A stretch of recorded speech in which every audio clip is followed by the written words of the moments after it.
Belum lama ini, tim kajian Undang-Undang Informasi dan Transaksi Elektronik mengundang sejumlah pihak dari kalangan terlapor dan pelapor yang pernah terjerat aturan ini. Mereka diundang untuk memberikan saran dan masukan, diantaranya berasal dari kalangan aktivis hingga selebritas. Mereka menyoroti Pasal 27 tentang pencemaran nama baik dan Pasal 28 Undang-Undang ITE tentang ujaran kebencian yang menjadi polemik karena dianggap pasal karet. Masukan itu akan menjadi bahan pertimbangan kemungkinan adanya revisi terhadap sejumlah pasal. Kami mendapatkan satu gambaran bahwa dari berbagai narasumber khususnya di sesi kedua dari kelompok pelapor maupun terlapor ada masukan-masukan terkait dengan revisi beberapa pasal. Pasal-pasal yang paling disorot disebutkan adalah pasal 27, pasal 28 diantaranya yang perlu mendapat kejelasan penormaannya dan implementasinya. Senada dengan wacana revisi Undang-Undang ITE, Litbang Kompas mengadakan survei dengan hasil sebagai berikut. 28,4% responden menyatakan dilakukan revisi menyeluruh, 47,4% perlu revisi sebagian, 10,3% tidak perlu atau tetap seperti itu saja, dan tidak tahu 13,9%. Kemudian peneliti menyampaikan pertanyaan, setuju atau sudah tidak setujukah Anda dengan upaya menghapus atau merevisi ketentuan yang ada dalam Undang-Undang ITE? Di antaranya, asusila online cenderung justru digunakan untuk menghukum korban kekerasan sehingga harus dihapus. 56,2% setuju, 29,5% tidak setuju, 14,3% tidak tahu. Penghinaan dan pencemaran nama baik cenderung digunakan untuk menangkap warga yang mengkritik pemerintah, polisi, atau lembaga negara sehingga harus dihapus. 43,2% responden setuju, 43,6% tidak setuju, dan 13,2% tidak tahu. Ujaran kebencian justru sering digunakan untuk merepresi warga minoritas, sehingga harus dihapus. 50,1% setuju, 40,2% tidak setuju, dan 9,7% tidak tahu. Dan konten digital yang dinilai terlarang digunakan sebagai alasan mematikan akses internet di sebuah daerah. 39% setuju, 47,9% tidak setuju, dan 12,6% tidak tahu. Sementara itu, responden menilai yang lebih penting dan mendesak terkait Undang-Undang ITE adalah memperbaiki pedoman bagi aparat kepolisian 22,3%, memperbaiki substansi pasal-pasal di Undang-Undang ITE 26,3%, dan 28,6% responden menyatakan keduanya harus dilakukan. Tidak hanya itu, 66,3% responden yakin revisi Undang-Undang ITE akan memberikan aturan terkait pasal bermasalah seperti pencemaran nama baik, penghinaan, kesusilaan, dan kebencian menjadi semakin jelas atau tidak multitafsir. Sisanya 22,7% tidak yakin dan 11% tidak tahu. Survei dilakukan Litbang Kompas pada 23 hingga 27 Februari 2021 lalu dengan jumlah 1.007 responden berusia minimal 17 tahun di 34 provinsi. Tingkat kepercayaan 95% dan nilai pencuplikan penelitian kurang lebih 3,9% dalam kondisi penarikan sampel acak sederhana. Seperti diketahui sebelumnya, Presiden Jokowi sempat melontarkan pernyataan adanya rencana revisi Undang-Undang ITE. Menurut Jokowi, semangat pembentukan Undang-Undang ITE beberapa tahun lalu demi menjaga ruang digital di Indonesia. Namun Jokowi tidak ingin penerapan aturan tersebut justru menimbulkan rasa tidak adil. Tim Liputan, Kompas TV. Hingga kini pemerintah masih mengkaji terkait rencana revisi Undang-Undang Informasi dan Transaksi Elektronik. Masukan dari berbagai pihak dibutuhkan sebelum nantinya hasil kajian materi UU ITE ini dibahas lebih lanjut bersama dengan DPR. Terlebih seperti kita ketahui tadi dalam survei Litbang Kompas, mayoritas responden menginginkan adanya revisi Undang-Undang ITE segera dilakukan, terutama pada pasal yang dianggap pasal karet. Nah, sejauh mana kajian revisi Undang-Undang ITE dan analisa survei Kompas tentang dukungan publik terhadap revisi Undang-Undang ITE? Pagi ini kita akan bahas dengan sejumlah narasumber yang sudah tersambung melalui daring. Di antaranya ada Pak Sugeng Purnomo, Deputi Bidang Hukum dan Hak Asasi Manusia, sekaligus Ketua Tim Kajian Revisi Undang-Undang ITE dari Kemenko Polhukam. Ada Mbak Susanti Agustina Simanjuntak, peneliti dari Litbang Kompas. Dan ada Bang Erasmus Abraham Todona Pitupulu dari Institute for Criminal Justice Reform atau ICJR. Selamat pagi Pak Sugeng, Bang Erasmus, dan juga Mbak Susanti. Selamat pagi, Bang Pagi. Terima kasih sudah bergabung semua bersama kami pada pagi hari ini. Saya ke Pak Sugeng dulu terlebih pastinya. Pak Sugeng, tadi kita sudah mendengar bahwa tahapannya sekarang sudah sedang mendengar dari mereka yang pernah menjadi terlapor atau pelapor.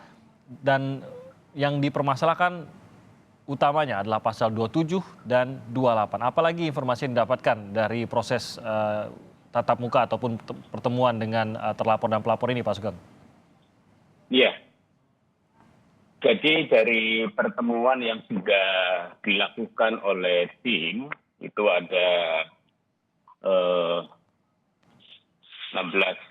yang hadir, itu kita mendapatkan satu gambaran bahwa para narasumber kita pada prinsipnya tetap mengharapkan ruang digital kita tetap bersih, sehat, beretika, dan produktif, serta berkeadilan.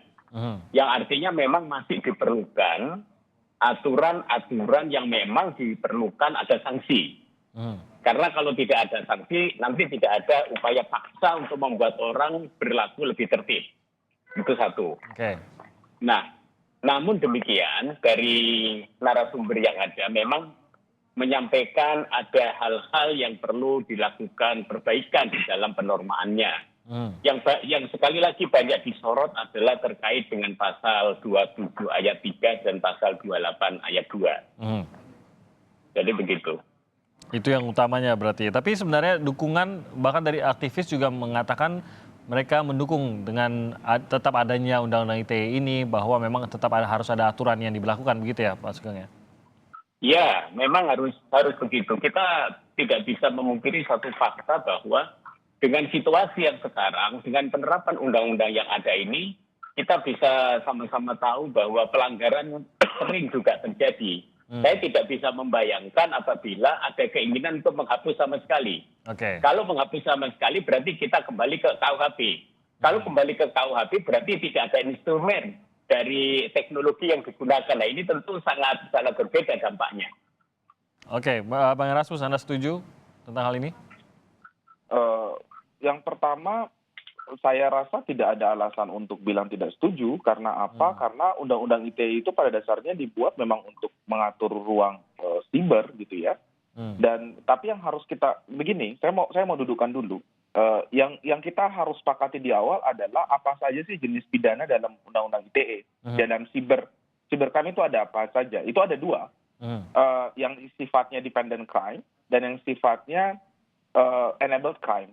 Jadi enabled crime itu adalah kejahatan-kejahatan yang terjadi secara konvensional, yang sebenarnya kejahatan konvensional, tapi bisa terjadi karena adanya ruang siber. Jadi kayak penghinaan, kesusilaan gitu ya, lalu kemudian ya 2728 itulah, itu adalah kejahatan-kejahatan yang kemudian dibawa ke ruang siber. Tapi ada kejahatan-kejahatan yang sebetulnya dependent crime, itu adalah kejahatan-kejahatan yang memang terjadi karena ada ruang siber. Nah, kita mendukung yang kedua ini, gitu. Dua-duanya mau diatur boleh-boleh aja, nggak masalah. Tapi pertanyaannya, kenapa satu perbuatan itu bisa diatur lebih dari satu undang-undang? Itu kan timbang tindih, gitu ya. Kita belum masuk teknis ya, apa saja tindak pidananya gitu. Nah, kalau ditanya apakah kami mendukung ada undang ITE, ya pasti dong. Nggak mungkin dong kita mau menindak kasus-kasus ilegal illegal akses ke komputer segala macam dengan KUHP yang nggak ada. KUHP yang dibikin tahun 1918, 1914 nggak mungkin menjangkau itu gitu loh. Jadi yang itu yang kita mau. Nah, untuk tindak pidana yang konvensional ini kan yang jadi pertanyaan gitu loh. Karena apa ini jadi pasal karet? Ini jadi pasal yang tidak jelas karena satu perbuatan itu bisa ditindak lebih dari satu undang-undang. Nah, itu yang menurut teman-teman harus dikaji ulang gitu loh. Jadi kita nggak pernah punya masalah dengan itu dan kalau mau ditarik ya, Pak Jokowi kan bicara tentang kebebasan berekspresi dan berpendapat sebenarnya, Bang Timothy. Jadi nggak bicara hanya sekarang undang-undang ITE karena beliau mendapatkan respon yang sangat natural ya, sangat original dari masyarakat ketika beliau minta dikritik. Lalu masyarakat bilang ya hapus aja undang-undang ITE-nya dulu gitu. Nah, yang kita tidak pernah sepakati adalah sebetulnya undang-undang ITE ini bagian kecil kalau mau ngomong kebebasan berekspresi dan berpendapat. Masalah terbesarnya nggak di undang-undang ITE, masalah terbesarnya betul, saya sepakat dengan beberapa kali pemerintah bilang ada masalah implementasi, tapi ada juga masalah undang-undang. Nah, jadi ada problem di undang-undang kita, baik KUHP. KUHP juga harus dikritik di beberapa pasal. KUHP nggak 100% betul. Di pidana-pidana lain ada. Nah, masalahnya begini, Bang Timothy. Ini quote saya ya. Ini quote supaya kita diskusi nih. Undang-undang ITE membuat undang-undang lain yang sudah buruk terlihat lebih baik. Itu problemnya. Jadi kalau misalnya Anda bandingkan, misalnya begini, kita bandingkan pasal 27 ayat 1 Undang-Undang ITE dengan pasal Undang-Undang Pornografi. Undang-Undang pornografi yang begitu buruk sebenarnya ya menurut teman-teman ya, buruk dalam arti perumusan. Itu terlihat jauh lebih baik ketimbang pasal 27 ayat 1 Undang-Undang ITE. Saya kasih contoh, Undang-Undang pornografi itu melindungi korban. Dia melindungi konten-konten yang sifatnya privat, karena itu ruang privat yang harusnya negara nggak masuk. Dia melindungi ruang di mana kalau misalnya orang membuat suatu konten yang sifatnya privat, kalau tersebar bukan karena kehendak dia, maka dia nggak bisa dipidana. Undang-Undang ITE menerabas itu. 27 ayat 1 itu kesusilaan apa? Di KUHP istilah kesusilaan itu kita sepakati apa nih? Bab kesusilaan kah? Atau bagian dari rumusan kesusilaan? Ini yang jadi masalah. Saya kasih contoh kasus ya. Kasusnya artis ya, GA misalnya. Ada jaksa yang menulis, baik juga misalnya juniornya Pak Sugeng lah di kejaksaan yang menulis lalu dalam konteks undang-undang pornografi, GA nggak bisa kena karena itu konteks privat, gitu ya. Dia merekam, menyimpan untuk miliki sendiri, dan di dalam undang-undang pornografi itu nggak bisa dipidana. Tapi karena dia airdrop, dia kirim ke orang yang juga pemeran, yang dalam undang-undang pornografi juga harusnya dilindungi karena itu konteks privat, karena itu tersebar bukan karena kehendak dia, bisa dipidana dengan pasal 271. Nah, logika pidana tidak bisa satu perbuatan itu dipidana dengan dua delik yang sama atas satu perbuatan. Kalau mau satu perbuatan dipidana dengan delik yang berbeda, maka harus ada pembeda, harus ada pengecualian. Nah, itu dakwaannya saya kualat kalau ngomong ini depan Pak Sugeng nih, karena kan jaksa senior ya, saya nggak bisa ngomong ini. Tapi konteksnya nggak boleh. Jadi dalam kacamata pidana, kalau Anda misalnya melakukan pembunuhan, 338, ya sudah 338. Kalau Anda mau dipidana dengan lain, 351 3, penganiayaan mengakibatkan kematian, atau pembunuhan berencana, maka harus ada perbuatan pembeda. Ini enggak. Satu perbuatan tidak dipidana dengan undang-undang pornografi, tapi kemudian dipidana dengan 27 ayat 1. Karena apa? Tidak ada batasan itu. Jadi undang-undang ITE membuat undang-undang yang dulunya kita pikir buruk menjadi tampak lebih baik. Nah, itu yang jadi masalah bagi kami. Jadi malah berbelok ke arah yang tidak diinginkan sebenarnya gitu ya, karena undang-undang ITE ini. Mungkin itu bahasa yang tepat ya. Dia berubah ke arah yang sebetulnya tujuan dia dibuat. Saya balik lagi ke Pak Sugeng kalau begitu. Ini ada juga argumentasi bahwa kan yang dipermasalahkan ini kan 27, 28 yang paling dipermasalahkan. Sementara ini juga pasal-pasal yang sudah pernah diuji ke MK juga gitu. Sehingga ada argumentasi bahwa ini tidak bisa direvisi karena sudah ada putusan MK-nya. Benar begitu Pak Sugeng? Jadi begini, kalau untuk merubah satu undang-undang bukan semata-mata karena ada putusan MK. Tentu kan salah satunya bagaimana politik hukum negara ini. Itu juga menjadi pertimbangan. Tentu kalau kita bicara politik hukum negara, maka yang perlu dilihat adalah bagaimana respon dari masyarakat terhadap peraturan yang diberlakukan. Karena bagaimanapun juga, aturan-aturan ini dibuat untuk mengatur tata tertib kehidupan masyarakat. Kalau misalnya aturan yang ada justru mengganggu kehidupan masyarakat, ya tentu kan pemerintah juga akan merespon ini dengan baik. Tetapi yang jelas saat ini, tim yang dibentuk sedang melakukan tahapan-tahapan untuk mendengarkan masukan dari berbagai pihak. Di dalam tim sendiri, dinamika tentang perbedaan pandangan itu juga ada. Jadi jangan dikira kalau di dalam tim itu lurus-lurus saja. Kita juga punya pandangan-pandangan dan itu menjadi bagian diskusi di dalam internal tim. Tapi kan tidak mungkin juga saya kemukakan di dalam forum ini. Tetapi yang jelas tim sampai saat ini terus mendengarkan saran-saran masukan dari berbagai pihak. Saya ke Mbak Susanti. Mbak Susanti, bagaimana kita bisa menggambarkan dukungan di tengah publik ini sesuai dengan apa yang sudah dilakukan oleh Litbang, kajian yang dilakukan oleh Litbang. Ini juga tampaknya memang sudah terbagi-bagi juga ya. Ada pasal-pasal yang memang lebih menjadi perhatian publik dibandingkan dengan pasal lainnya. Dan tampaknya memang Litbang menyoroti sejumlah pasal yang paling dipermasalahkan di sini. Betul. Jadi kalau dari polling yang kita lakukan pada akhir Februari, itu kami menyoroti beberapa pasal yang memang menjadi diskursus di tengah masyarakat. Jadi ada, kalau dari hasil yang kami tangkap, untuk isu soal pornografi dan asusila, ada kesepakatan yang cenderung lebih utuh. Jadi di sini publik lebih banyak sepakat untuk pasal ini akan lebih baik dihapuskan, cenderung lebih baik kalau tidak ada atau dihapuskan. Tapi kondisi yang berbeda terjadi pada pasal-pasal seperti ujaran kebencian, lalu kemudian penyebarluasan informasi yang mengarah kepada sara, lalu kemudian juga soal kewenangan pemerintah yang terkait pencegahan penyebarluasan informasi dan juga penggunaan informasi elektronik yang isinya melanggar undang-undang. Di situ ada terlihat keterbelahan publik dalam melihat pasal-pasal tersebut. Jadi sebagian menilai harus dihapus, tapi sebagian lagi menilai justru pasal-pasal itu harus tetap ada, tapi memang perlu direvisi. Nah, yang kami tangkap dari polling ini adalah sebetulnya keseluruhan publik menilai perlu dilakukan revisi, bukan untuk menghapus. Jadi, poin yang perlu ditekankan di sini adalah revisi ini sebetulnya penting untuk memberi angin segar terhadap kebebasan berpendapat kembali di Indonesia. Terlebih indeks demokrasi dalam hal kebebasan berpendapat kan turun belakangan.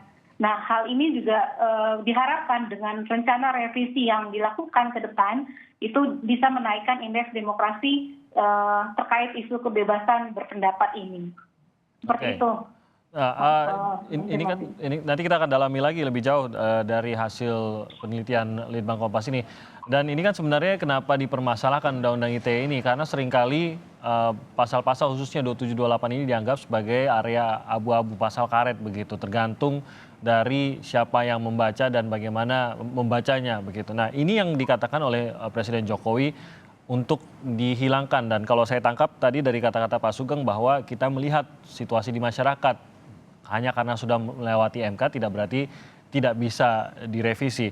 Tapi nanti kita akan lihat apakah memang perlu lebih banyak lagi. Tadi kan Litbang juga mengungkap apakah lebih cukup dengan pedoman bagi kepolisian agar undang-undang ini bisa diimplementasikan sesuai dengan pedoman tersebut.